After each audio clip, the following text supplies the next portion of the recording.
সময় মানুষে কতটা পরিবর্তন করে এটা আজকের দিনটা না আসলে আমি বুঝতেই পারতাম না।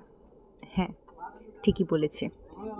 আমার হাজব্যান্ড, যাকে কখনো আমি পুজো করতে দেখিইনি, সে কিনা আজ দোকানের জন্য গণেশ পুজো করছে। আমরা খুব ছোট করেই আজকে দোকানে গণেশ পুজোটা সেরে ফেলেছি। কোনো পুরোহিত মশাই ডাকিনি, নিজেরাই পুজো করেছি।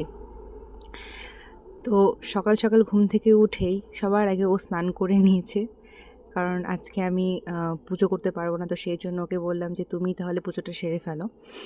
তো ও এখানে সকালে ঘুম থেকে উঠেই আগে বাজারে গেছে, ফুল কিনেছে, গণেশ ঠাকুরের জন্য মোদক কিনেছে, লাড্ডু কিনেছে, গণেশ ঠাকুরের প্রিয় যেই খাবারগুলো সেগুলো কিনে, ফুল কিনে নিজেই কত সুন্দর করে আসনটাকে সাজাচ্ছে। আমাদের দোকানের এই ঠাকুর আসলে ভীষণই ছোট।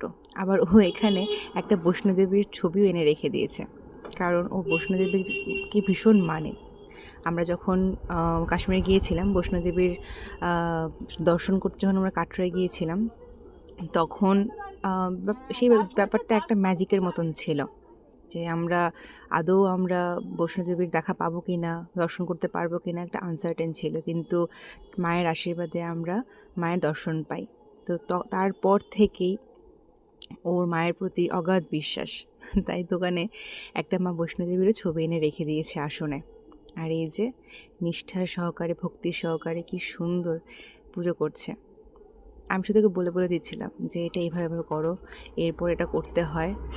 ওকে জাস্ট বলার অপেক্ষা। এই রূপটা যে আমি কোনোদিন ওর দেখতে পাবো সেটা আমি ভেবেছি, কিন্তু এত তাড়াতাড়ি দেখতে পাবো সেটা আমি কল্পনাও করিনি। যাই হোক, ঈশ্বরের আশীর্বাদে আমাদের স্টোর আস্তে আস্তে বড় হচ্ছে। সবাই আশীর্বাদ করবে। ঠাকুরের কাছে শুধু একটাই প্রার্থনা, আমরা যেই লক্ষ্যে পৌঁছতে চাই সেখানে যেন পৌঁছতে পারি।